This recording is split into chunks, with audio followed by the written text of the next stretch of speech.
So let's talk about something interesting. Here I have two droplets. This is a droplet of tap water, and this is a droplet of milk.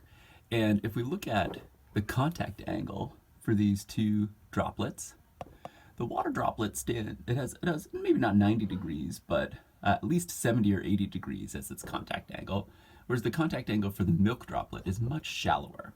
And milk is 90, somewhere between 85 and 95% water. So what's going on here? Why is the contact angle for this milk so much radically different from the water?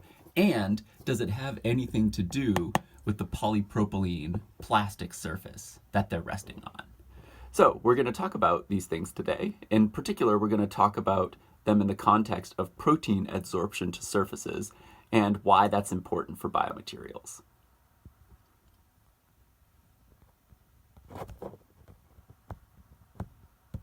So what's the mystery of the droplets? Well, the mystery of the droplets of the milk versus the water has to do with protein sticking to surfaces.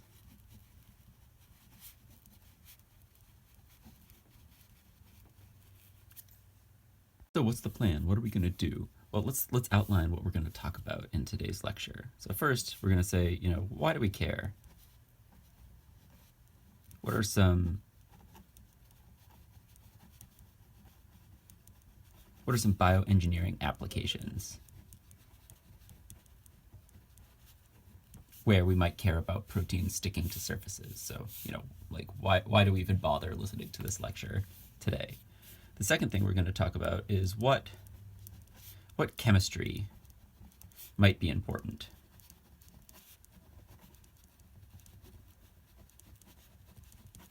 One of the common themes we're talking about in this class is a connection between what's happening at the scale of atoms and molecules and how that affects macroscopic behavior that we can observe in our everyday lives. For example, like why the milk and the water droplets had different contact angles.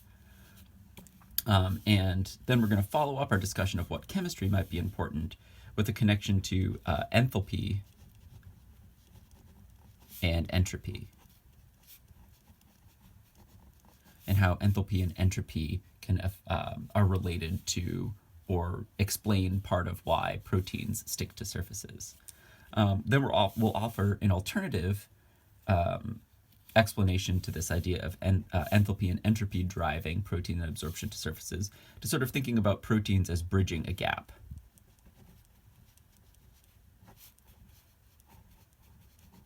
So proteins can serve the role.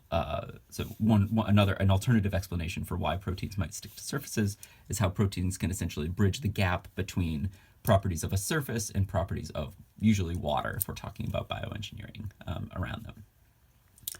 Then we'll say, hey, wait a second, all of this discussion here is sort of like, why do proteins stick to surfaces? Well, it turns out that in the biological context, protein absorption to surfaces is something that varies with time. So we're going to talk about protein adsorption versus time.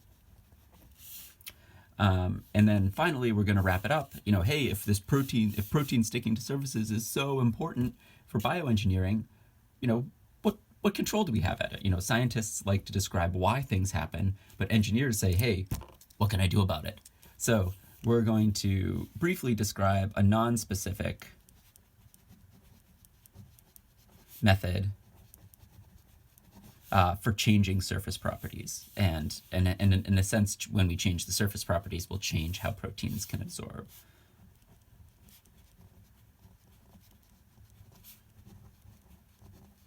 For changing the properties of the surface. And after we discuss this non-specific method for changing the properties of surface, not today, but in the future,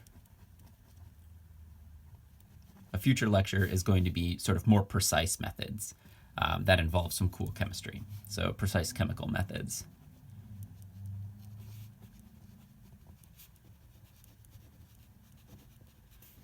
For changing surface properties as well. So that's the plan. So let's now talk about why do we care? What are some bioengineering applications? So in just a moment, I'm going to list a few, but perhaps either just to yourself, maybe in your notes, or in the YouTube comments, discuss, come up with a few applications of your own. Why might bioengineers care about sticking proteins to surfaces, either intentionally or unintentionally? So let's talk about why we care. So let's talk about applications. Applications where we might care about proteins absorbing to surfaces. So the first one that comes to mind is cell adherence.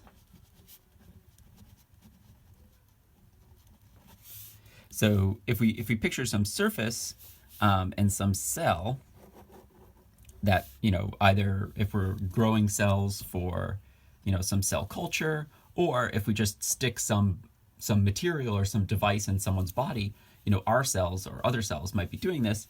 We basically have some surface and we have some cell. The cell might stick to the surface, it might not. And the means by which cells often stick to surfaces is cells have proteins, attachment proteins, on their surface. And there also might be other proteins in suspension. And basically the means by which the cell can actually attach to the surface is through the proteins on the cell's surface, the proteins in suspension, or both. So if basically the first step towards a cell sticking to a surface is by the proteins sticking to the surface. The second thing we might care about is blood, clots, etc. So if I have some surface, maybe it's platelets, maybe these cells are platelets, or maybe the proteins are sort of clotting factors. But one common problem with a lot of bioengineered devices, implants, things like that, particularly blood contacting ones, is the surface can oftentimes start a clotting cascade. And that clotting cascade basically starts where there are some proteins in suspension, but then when the proteins encounter the surface basically causes the proteins to stretch out or change their conformation.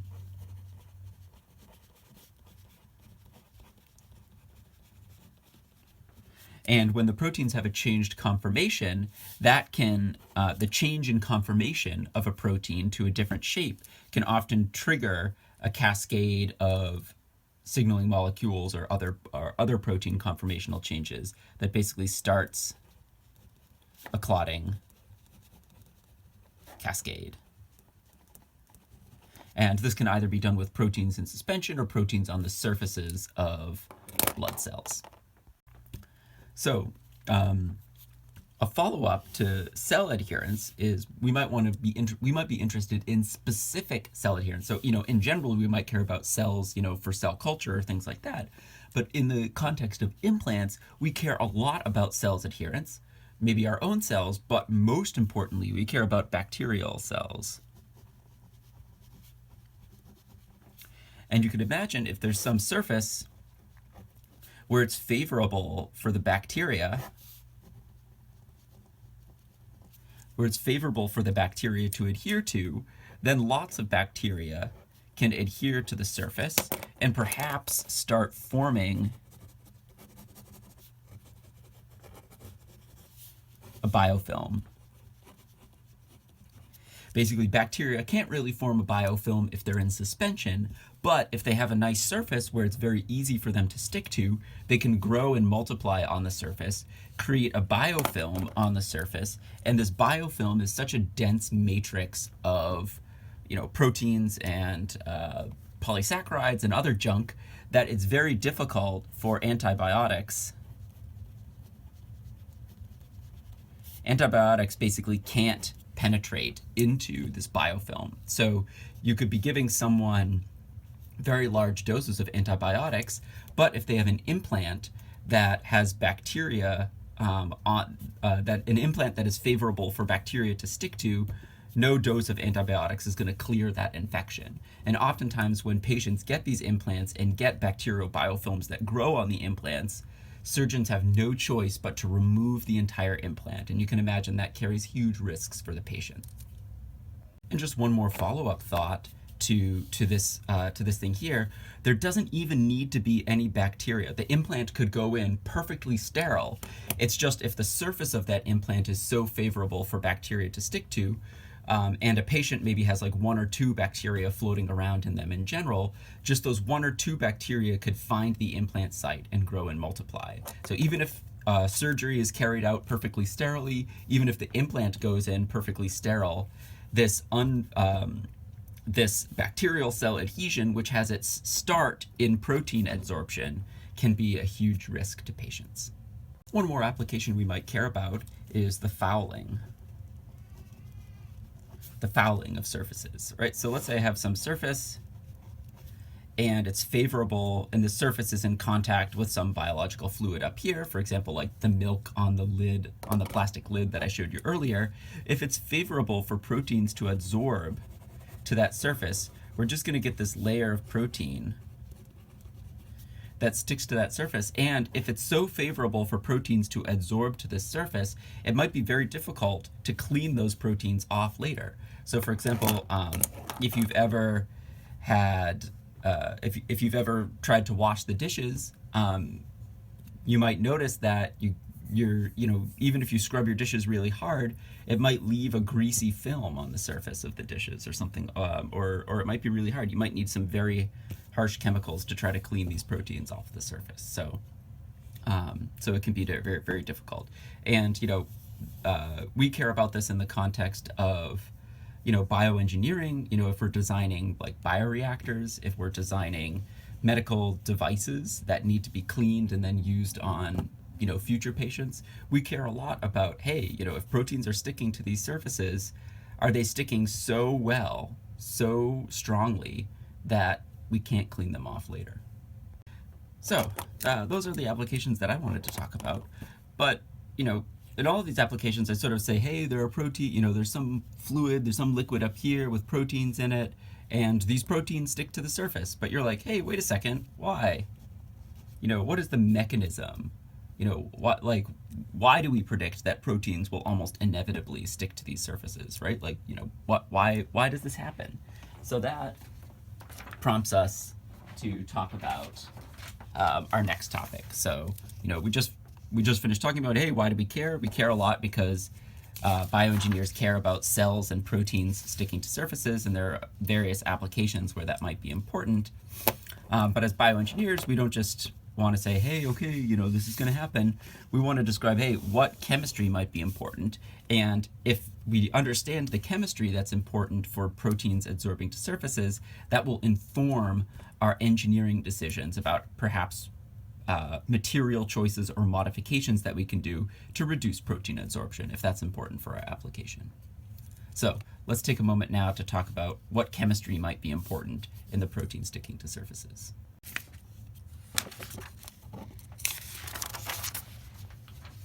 So we're talking about the connection between chemistry and protein adsorption.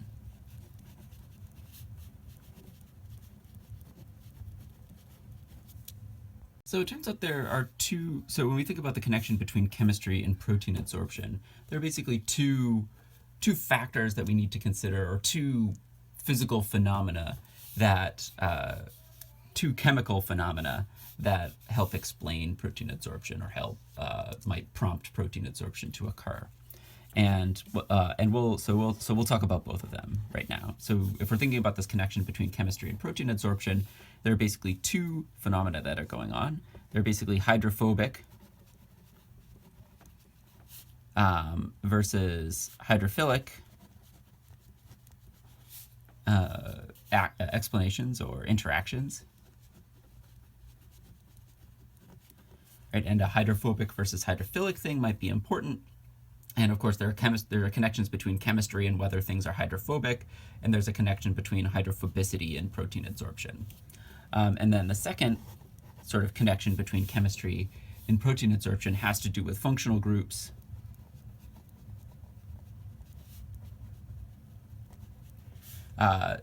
i.e. like important side groups or chemical, chemical groups on proteins and on surfaces, and there can basically be a connection between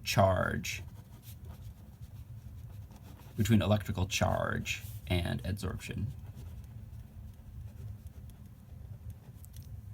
So let's talk about this first idea first of hydrophobic, hydrophilic, how hydrophilic or hydrophobic surfaces might prompt or suppress protein adsorption. So take a moment now, pause the video, and answer this question to yourself.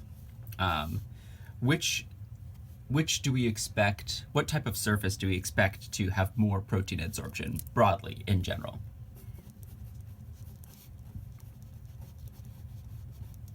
What surface do we expect more adsorption? A hydrophobic or hydrophilic? So take a moment, pause the video, consider which one you might, and then I'll give the answer. So the answer is, we typically expect more protein adsorption from hydrophobic surfaces, and I'll offer a detailed explanation below. So, why do we expect hydrophobic surfaces to have more adsorption compared to hydrophilic surfaces? Well, let's sort of zoom in all the way down to the essentially the atomic scale of what's going on for a solid surface. So let's say I had some solid surface, and we're looking at a side view of the solid surface, and there's some biofluid up here, and this biofluid, if we're thinking about blood or water or milk, saliva, anything, right? Almost any biofluid. This biofluid is usually mostly water, and if we think about very far from the surface, if we zoomed all the way into these water molecules, they're H2O. And if we think about H2O, just in the liquid phase, if we're not at absolute zero, these water molecules are all bumbling around, they're moving around, they're tumbling, they're changing their orientations. So if we think about what's going on for all of the water up here, it's kind of random, what configuration you expect to find them in. But if you go right down to the surface, this solid surface basically prescribes an orientation. There's an orientation of water molecules, and it depends on the chemistry of the solid surface, but there's an orientation of water molecules that's favored versus unfavored close to the surface. So in the bulk, it's totally random. You're equally likely to find a water molecule in any orientation, but very close to the solid surface, you might find a very ordered structure of water, where maybe like all of the oxygens are kind of lined up one way and all of the hydrogens are lined up the other way. So this is very ordered. This is very ordered water right here. And if we think about, I live in a house with a toddler and an infant, and there's no semblance of order in this house. It's a high entropy house. If we think about this here, so there's a bunch of random water up here. This is very disordered. There's ordered water down here. And if we sort of anthropomorphize nature a little bit, things with a lot of order is equal to low entropy. And if we think about entropy is this sort of like random, random state. And entropy, if things that are in a state of high entropy, then it's totally messy. You're likely to find things random up here. But if there's this ordered thing down the surface right here, that's low entropy. And in general, nature tends to increase entropy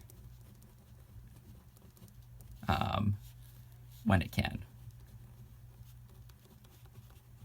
So if there's this surface, if there's this solid surface right here, and this solid surface is sort of prescribing, due to the chemistry of the solid and the chemistry of the water adjacent to the surface, if the solid is basically enforcing all of this ordered water at the surface, then it's in a very low entropy state. And this low entropy state is unfavorable.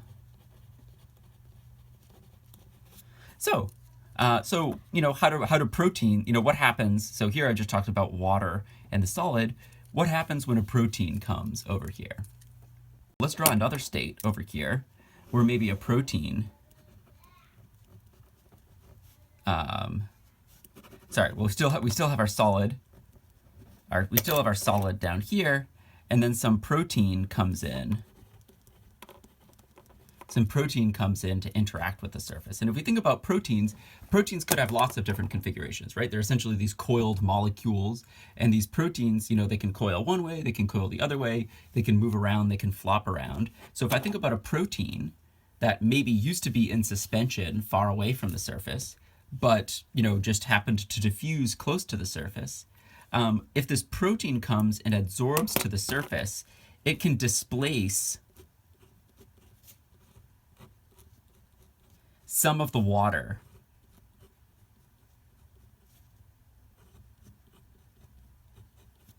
It displaces some of that ordered water.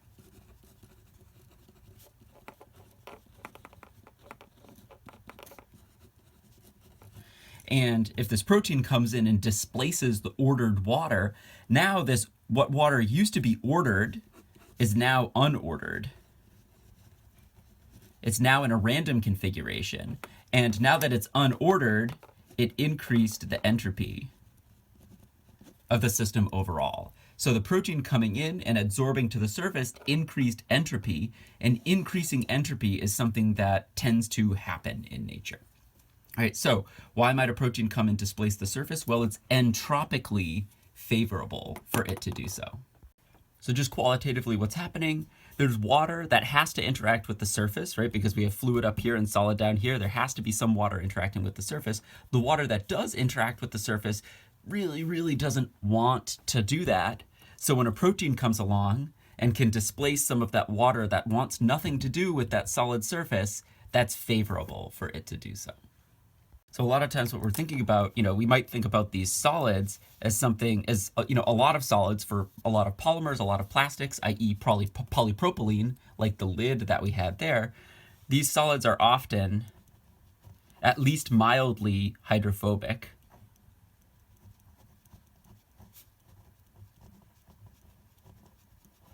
So if there's some protein that can come in and try to bridge the gap between the very hydrophilic, very polar water and this non-polar, often mildly hydrophobic or potentially very hydrophobic surface, that protein is going to bridge the gap.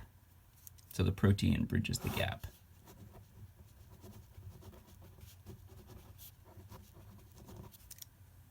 So that's the hydrophobic versus hydrophilic interaction. Basically, if your surface is somewhat hydrophobic, it's favorable for proteins to go there because they can kick out that water and decrease that very unfavorable water surface interaction. But that's not the only reason that proteins might adsorb to surfaces. There might be functional groups on the proteins and a connection between electrical charge and protein adsorption on those surfaces. So let's talk about that. Right, so if I think about proteins,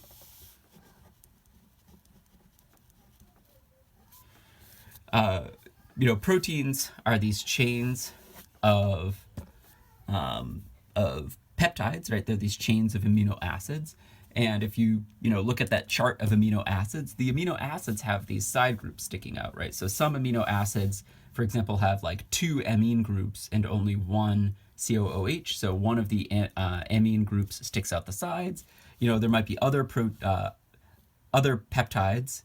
in the or other amino acids in this protein chain that maybe have carboxylic acid groups, COOHs, sticking out, right? So there's NH2, there's COOH, a bunch of stuff, right? So if we think about these carboxylic acid,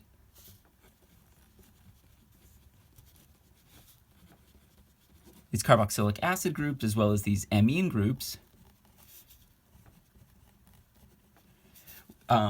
depending on, how many amine groups how many extra side groups, how many extra amine side groups there are, how many extra carboxylic acid side groups there are, we might find ourselves in a situation where the amine groups, instead of, having NH2, these are weak bases, and they might become NH3 plus, with whatever bond they, with, the remaining bond for the nitrogen being there.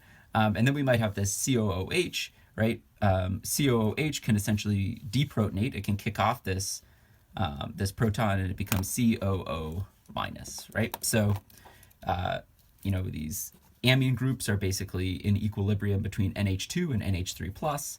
The COOH is in equilibrium between COO minus and COOH, right? So what does this mean? This means most proteins, it's very unlikely that we're going to have a protein that's has a totally equal number of NH2 and COOH. So most proteins have charge. Right? And it might be positive, it might be negative, but there's some net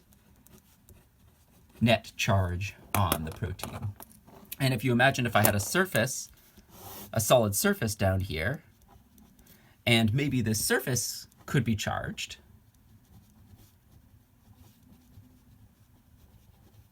right? So maybe the polymer you're making has a bunch of NH2 groups all along, right? So if, let's say the polymer has a whole bunch of NH2 groups, our surface might end up with a net positive charge. And that might mean that proteins, let's say there was some protein that had a bunch, that had a net negative charge all along it. Well, the positive and the negative are going to be attracted to one another. So it's going to be electrostatically favorable for this protein to adsorb to the surface. But the other, but there might be some other protein here that has some net positive charge that's going to be pushed away from the surface, right? So if we think about hydrophobic versus hydrophilic interactions, it's favorable for almost any protein to adsorb to a surface for this hydrophobic reason. If we think about proteins and charge, different proteins with different net charge, some might be repelled, some might be attracted to that surface. And if we think about it, the attraction of this negative and positive thing, this is essentially going to form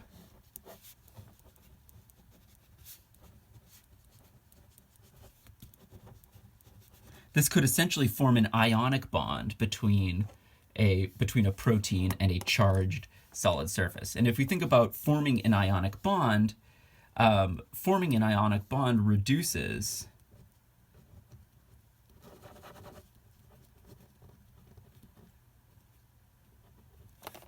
the enthalpy.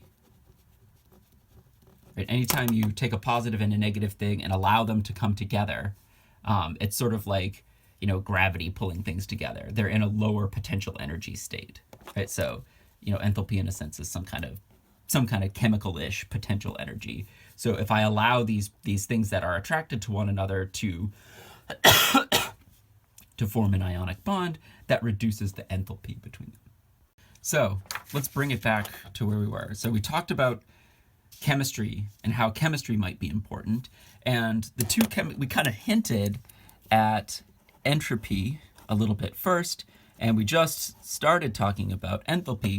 So let's sort of formalize this combination of enthalpy and entropy and why that might explain why proteins stick to surfaces. So if I think about, a sort of net effect of enthalpy and entropy, there's this idea of Gibbs free energy.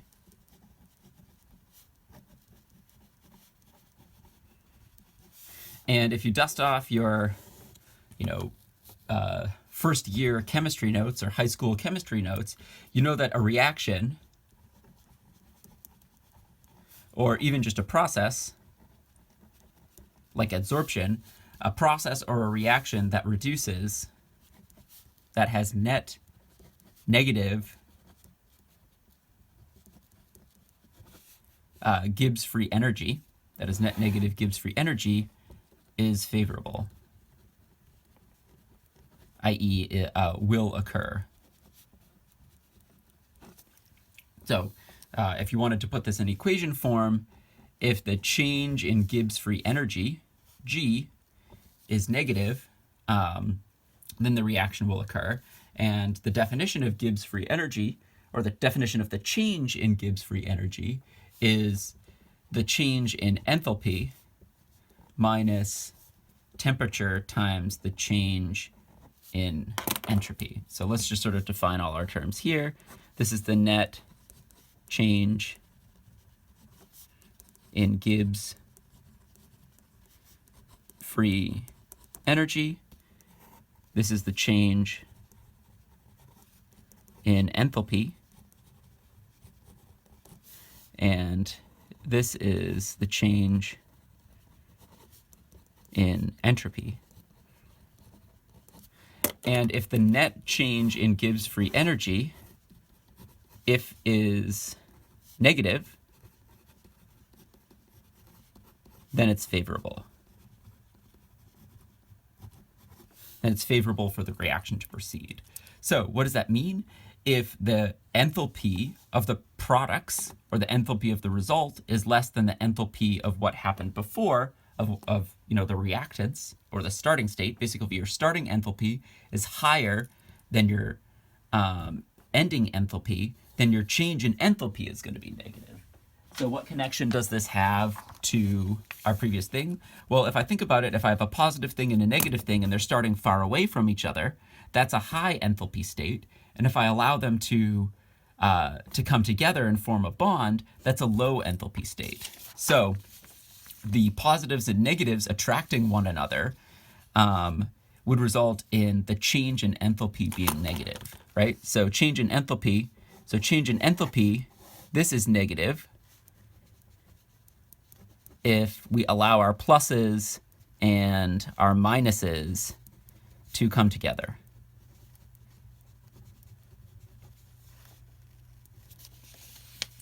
And then our change in entropy, this is positive if our ordered water is displaced. So if we have the situation here where we have highly ordered water and they can get displaced, that ordered water can get displaced by a protein, then the change in entropy is going to be positive. So positive if our ordered water is displaced and allowed to be random. So what does that mean?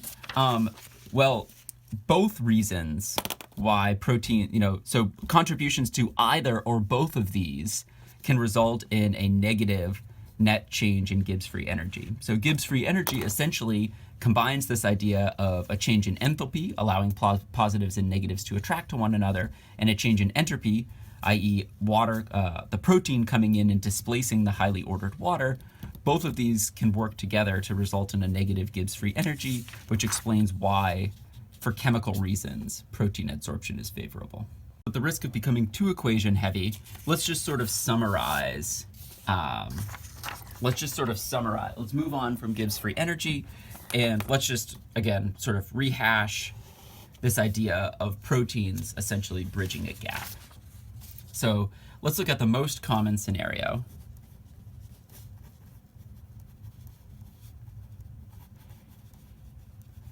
For some mildly so oftentimes we might have some polymers. Most of these polymers are at least mildly hydrophobic. So let's say I have some mildly hydrophobic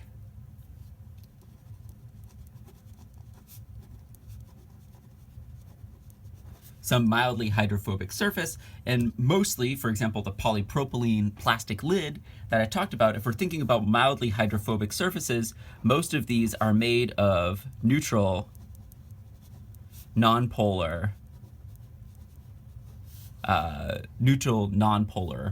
materials.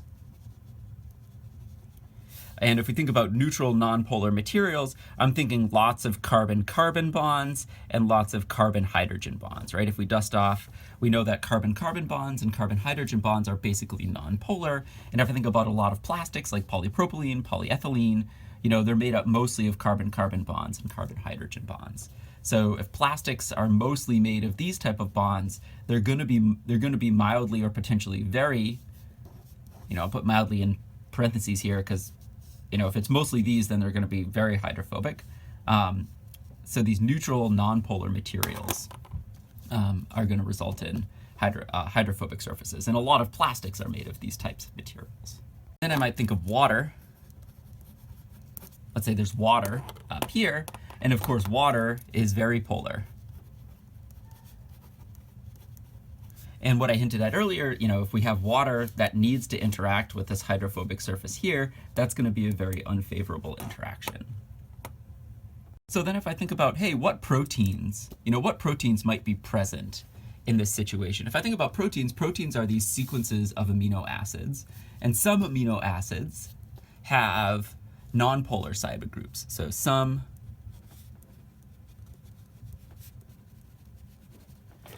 amino acids have nonpolar side groups. Right, so for example, there might be something with like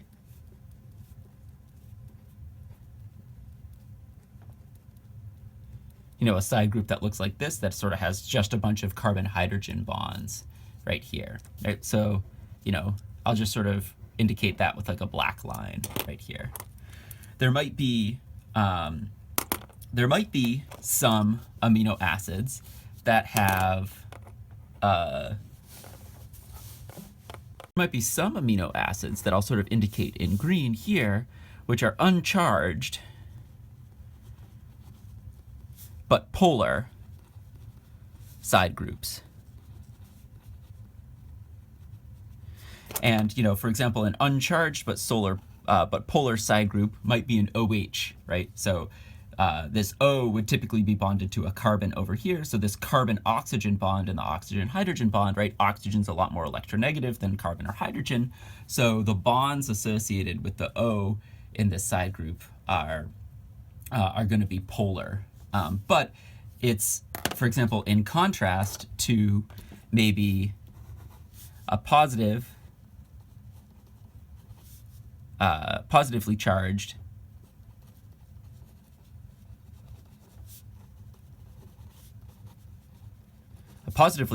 charged side group, right? Which, for example, might be like NH3 plus, or alternatively, we could have some negatively charged side groups. For example, COOH, which it would kick off this H and become COO minus, right? So, and if we think about it, there's kind of a spectrum. There's kind of a spectrum between things that are nonpolar and things that are something that actually ends up being fully charged is essentially the most extreme case of polar there is, right? So we have something essentially that goes from not totally nonpolar through to polar all the way to charged. And proteins are sequences of these amino acids, and there might be regions of proteins that have nonpolar regions of those proteins, polar regions of those proteins, and even charged regions of those proteins. So what are these proteins going to look like when they're in suspension? Well, the nonpolar, if there are regions of nonpolar parts of those proteins, the nonpolar regions of those proteins are all going to try to hide from the water. So the nonpolar regions are all going to be kind of stuck in the middle, and then there might be the polar parts. Maybe there are polar parts around it, and then the charged groups are going to kind of remain on the outside, right? So the charged groups are going to want to interact most strongly with the water, and the nonpolar parts of the protein are going to sort of all cluster to the middle of the protein when it's in suspension and try to hide away. And we can contrast this to a protein. A protein in suspension is going to be very different from a protein on the surface. If we think about this protein coming down the surface, the nonpolar parts, the regions of the protein with lots of nonpolar side group, that's going to interact very strongly with that surface here and displace some of that water that we talked about earlier. And then the polar parts of the protein, and so the polar parts and the charged parts of that protein are now going to sort of act as a shield to interact with the water, right? So the polar parts of the protein, the polar and charged parts, interact with water.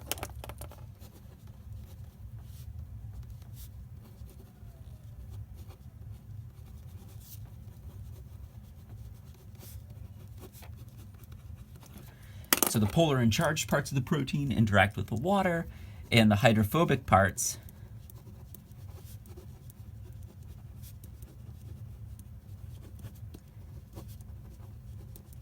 with the solid part of the surface. And there's almost all proteins have at least some of this and at least some of this or this. So there's almost all proteins have at least some of this and some of this. So almost all proteins can at least exhibit some of this kind of conformational change, some of this hydrophobic parts interacting with the hydrophobic solid and the hydrophilic parts going there.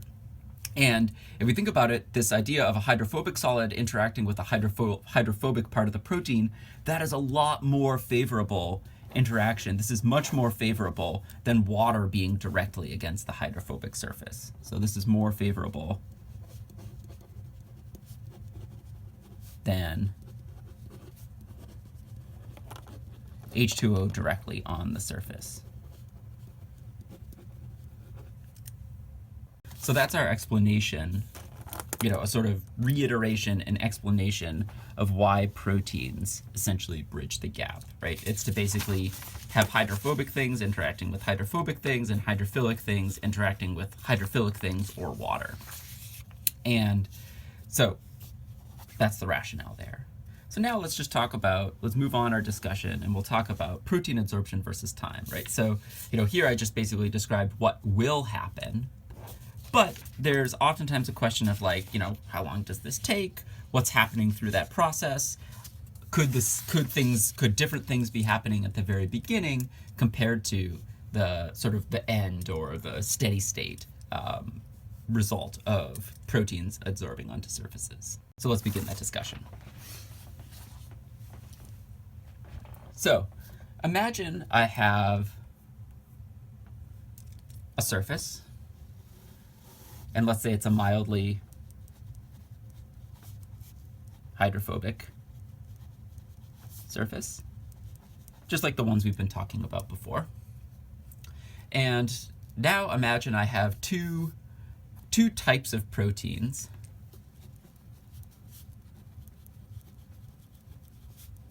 in suspension. So two types. Let's say I have type A and type B. And let's say type A is a small protein. It's relatively abundant. And if it's a small protein, we know small things, small molecules tend to diffuse very quickly versus large molecules tend to diffuse much slowly. So let's say A is a small molecule. It's relatively abundant in the fluid, in our biofluid up here. Right, so we have our biofluid, that's in contact with our mildly hydrophobic surface. So let's say I have two proteins. A is small and abundant, but let's say A, despite being small and abundant, only has a weak affinity to the surface. Right, so if we tied it back to this chemical explanation, let's say A maybe has a lot more of this than it has of this. Right, so A likes to bind to the surface, but it only has a weak affinity to that surface. And let's contrast this to B, which is large, rare, but has a strong affinity. And let's say both A and B are present in this biofluid. So I'll kind of sketch out what it looks like here. We have some B's, and we have lots of A's, lots of little A's bopping around.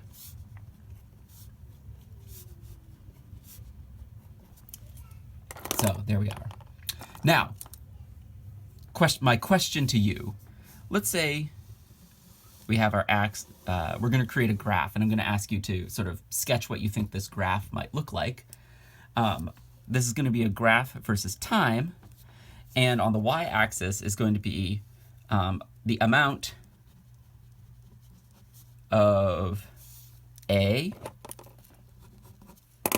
or B on the surface. Right, so I'm gonna ask you to sketch two curves. One curve of A, how much A is on the surface versus time, and another curve of how much B is on the surface versus time. So let's say I start with my mildly hydrophobic surface. Let's say it's clean to begin with, and then all of a sudden, poop, I put it in with the biofluid. A and B can start interacting with the surface. How much A and how much B is there on the surface versus time? So try to sketch the amounts of A and B, what you think they might look like versus time. So let's describe what's going on. So A is small and abundant. So what does that mean? That means A is more likely to encounter the surface first before B, right? If there's a lot of A, and that A is small molecule, so it's zipping around really fast, that A can zip around and zip around and zip around. It means that A is very likely to make it to the surface first. So A makes it first. A encounters the surface first, and if there's basically nothing adsorbed to that surface, that A wants very desperately to displace some of that water, right? Even though A has a weak affinity, it's still a lot better than displacing, it's still a lot better having A on that surface than water. So we get this rise of A, right? So A is going to be in red here. So A rises quickly. But it starts to taper off after a little while, and it tapers off as most sites on the surface get occupied, right? As long as there's some free surface, then there's going to be an A that's going to try to bind to that exposed part of the surface. But eventually, all of the exposed sites on the surface get occupied. So A starts to taper off as all surface sites are occupied. So then what happens? Well, so I have this surface, there's a ton of A on that surface, and then if I think about, what's happening to B, B was large, so it's a lot slower, and it's rare. So, so only a few B's might make it to the surface initially. All right, so B is still gonna grow on the surface, but it's gonna grow at a lot more of a slower rate. Right, so B's gonna grow, but certainly not at the rate that A is. Now, if I think about this process of proteins binding to the surface and proteins unbinding to the surface, if A has a weak affinity, occasionally, right, so A encounters the surface first, A tapers off as surface sites are occupied, and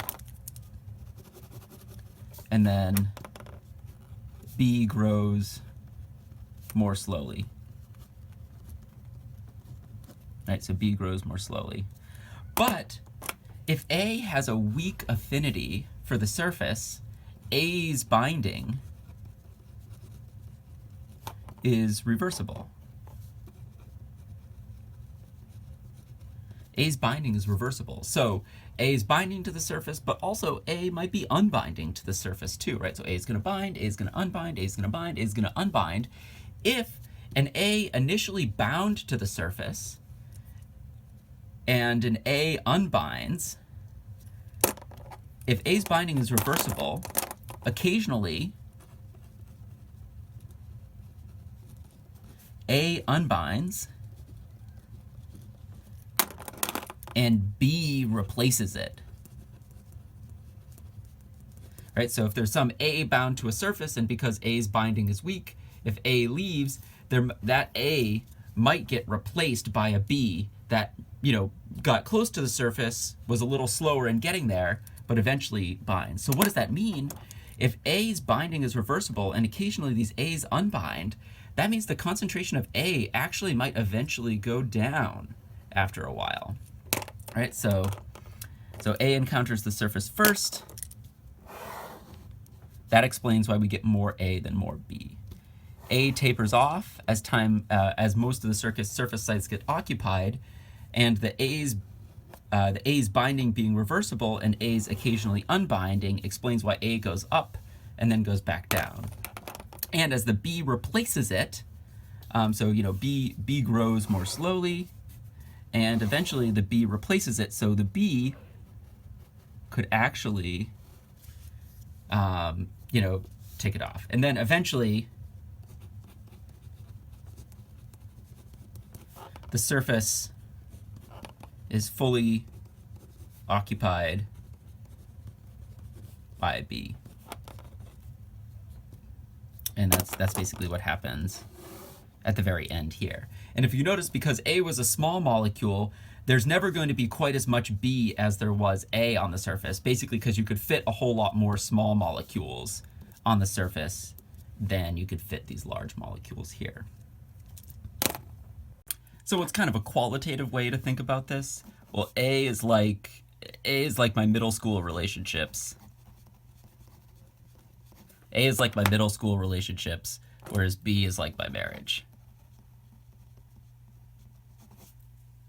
So thus concludes our discussion of what's happening for protein absorption to surfaces versus time, right? We might get different proteins if we look at different times in the process of hydrophobic surfaces encountering these biofluids. We might notice that different amounts of different proteins peak or plateau at different times as they bind, unbind, diffuse to the surface, and displace one another. So, thus concludes our discussion of protein adsorption versus time. And now let's talk, if this protein adsorption process is so important to bioengineering, what can we do about it, right? We're not just sitting there casually observing the universe, we're engineering things. So let's talk about a non-specific method for changing the properties of the surface. And in particular, we're going to talk about how you might want to make a surface more hydrophilic. So increasing the hydrophilicity of the surface. So I'm going to give a particular example of a modification made to a surface that was relevant to some work that I did when I was a graduate student. And that involves plasma treatment. So in microfluidics, let's talk about plasma treatment. So we're going to talk about plasma treatment of surfaces. So plasma treatment of surfaces and how that can increase the hydrophilicity of those surfaces. So what is plasma treatment? How does it increase the hydrophilicity of the surfaces? And we're going to talk about the chemistry of how that occurs. When you're doing microfluidics, as I did in some of my PhD work, you oftentimes use this material called PDMS, which stands for polydimethyl siloxane.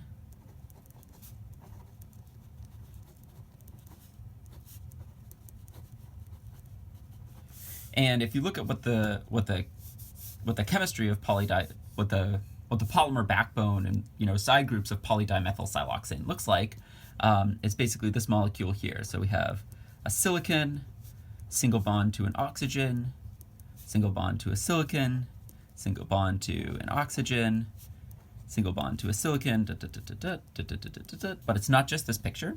If you look at silicon and where silicon exists in the periodic table, silicon likes to form 4 bonds. It's right underneath carbon in the periodic table. So silicon forms 4 bonds, and this dimethyl part of the siloxane, this dimethyl means the silicon has two side groups, right? Two of the bonds are used up with oxygens, but each of these silicons has two additional side groups. And the dimethyl means that each silicon has two methyl groups, so two CH3s.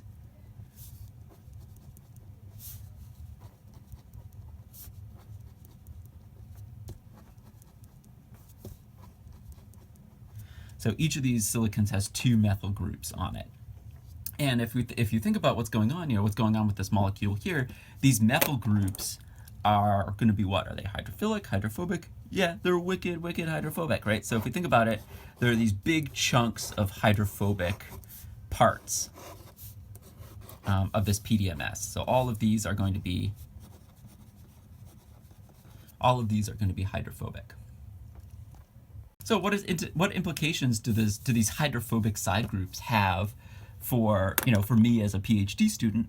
Well, if we think about microfluidics,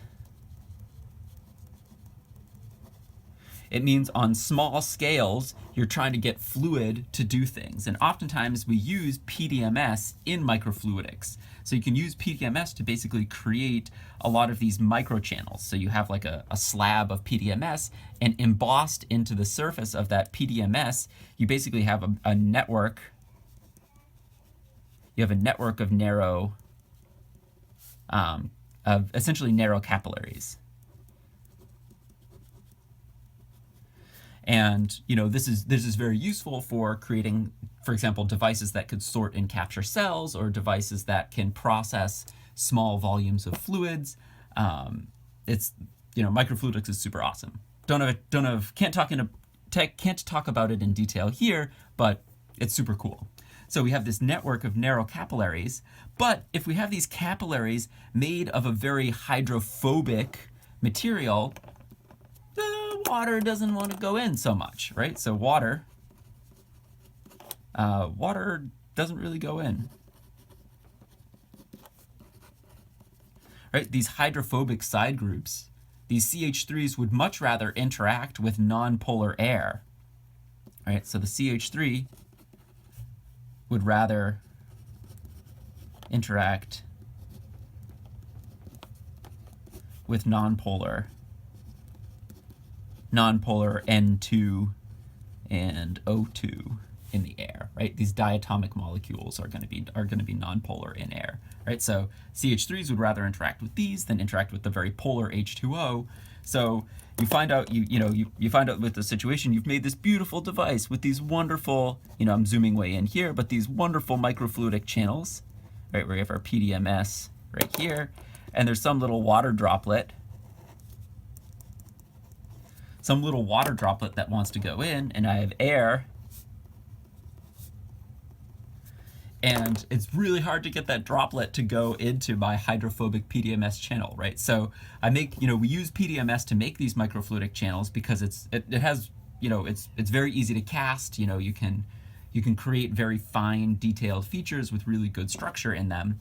But with microfluidics, like, how do you get that H2O to go in there? So it turns out that there's a trick where you can pull, where you can basically chemically modify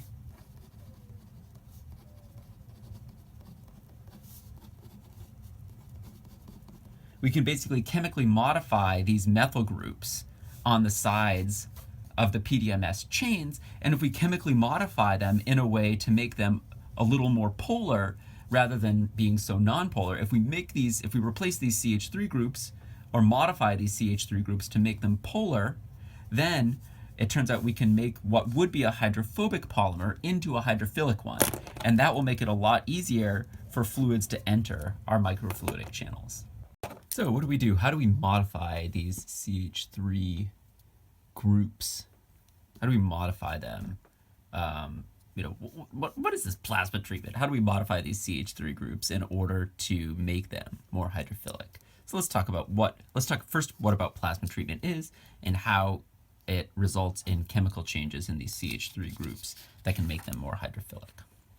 So first, what is plasma treatment? So plasma treatment, you basically it's a combination of a vacuum and a microwave. So what do? Imagine we have a box,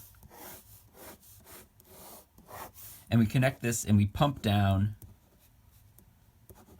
So we have, we have some pump, and we're pumping out as much air as we possibly can to basically create a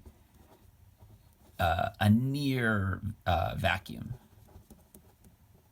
So so this is maybe like 1/10⁻⁵,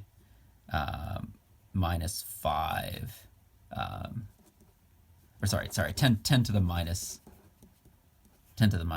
atmospheres or something, something like that. So it's like it's a very strong vacuum. What does this mean? If we pump this down to a near vacuum, now there are air molecules in here. So there's like N2 and O2, and they're very rare. Right? So there are only a few of them. Then with this plasma, then what we do is we basically put a microwave coil, which is essentially like a giant electromagnet around. So we essentially put a big electromagnet around, and we energize this coil. And this coil is tuned to resonate with the electrons in N2 and O2. So basically when it's tuned to resonate with the electrons in N2 and O2, it basically takes these N2s and O2s and rips them apart. So it basically energizes the N2 and O2 so much that it just tears them apart, and they become charged ions rather than N2 and O2. So we have, instead of N2 and O2 bopping around, we have highly energized nitrogen ions and oxygen ions battering around. And because we've pumped it down to 10⁻⁵ atmospheres, so because we've pumped it down so low, they're pretty rare. So they're more likely to bounce into a surface, right? Either the walls of the chamber, or, for example, our PDMS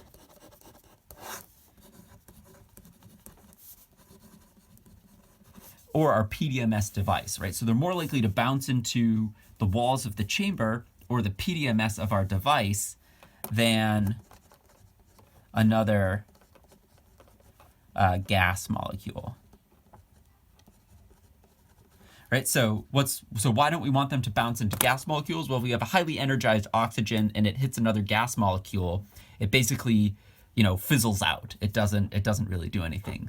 But if they bounce into the surface, if I have, what's going on if they bounce into the surface? If I have a CH3 plus some highly energized oxygen,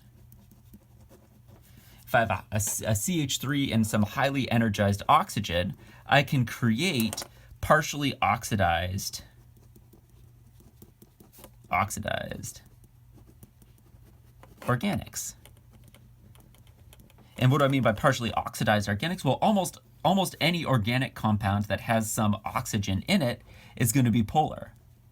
Right? So if I take some highly energized oxygen molecule and I blast a CH3, I could, for example, create a COOH, or I could create a COH,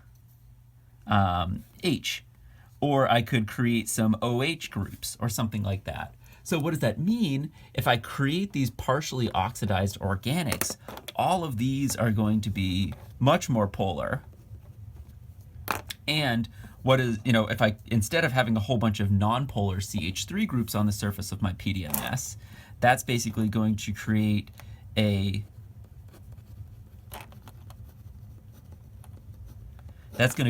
much more hydrophilic surface. So what does that mean? If instead of having this hydrophobic PDMS that is unfavorable interactions with water, instead I'm going to create a PDMS that's hydrophilic with these polar organics on the surface now, and that's going to essentially wick the water into the channel via capillary action. And that's going to make it a whole lot easier to use these microfluidic devices because I'm not going to have problems with bubbles and droplets not entering my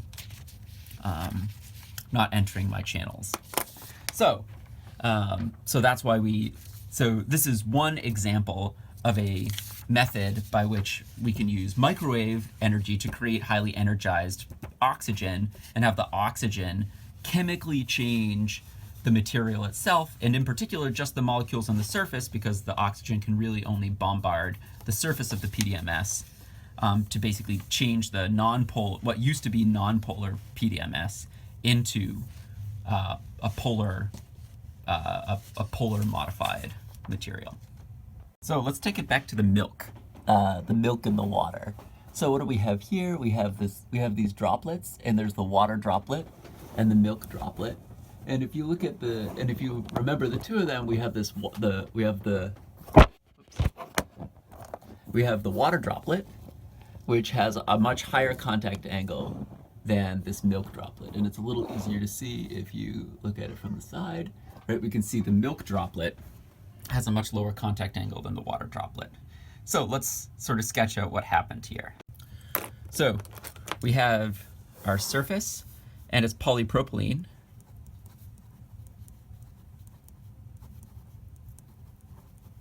And polypropylene is carbon, carbon, carbon, carbon, carbon, carbon, carbon, carbon, carbon, carbon, carbon, carbon.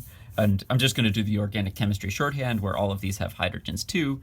And every other carbon has a methyl group sticking out the side. So if you think about polypropylene, it's just a whole bunch of carbon-carbon bonds and carbon-hydrogen bonds. So it's all carbon-carbon and carbon-hydrogen. So if we think about what's going on here, this is very, very hydrophobic. So if we look at this polypropylene surface from the side, the water droplet does not really want to interact. Does not really want to interact with the polypropylene that much. And I'm exaggerating the contact angle a little bit here. I don't know, maybe it was a little closer to 90 degrees rather than. But this water really does not want to interact with the polypropylene. But the milk had a much lower contact angle. Why did the milk have a lot lower of a contact angle? Well, the milk is mostly water, but the milk had a bunch of proteins, and these proteins in the milk all adsorbed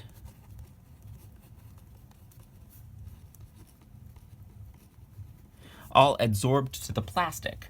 And when all of the milk proteins adsorbed to the plastic, all of the milk proteins are basically doing what we talked about earlier in lecture, where the hydrophobic parts interact with the surface and the hydrophilic parts stick out in the water. So what does that mean? The proteins that are now adsorbed to the surface basically means the milk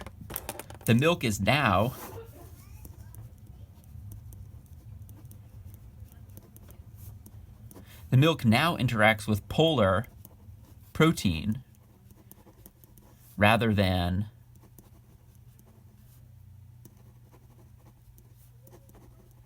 nonpolar polypropylene. So the milk now interacts with, the water in the milk. So the water in the milk. The water in the milk now interacts with polar proteins, and the polar proteins interact with the surface, rather than the H2O, which just has to have this unfavorable interaction with the polypropylene in general. So that's why we observe a much shallower contact angle with the milk droplet than with the water droplet. So thank you very much for listening. I hope you learned a little bit about protein adsorption onto surfaces and why we might care about that as bioengineers. Thank you very much. Bye.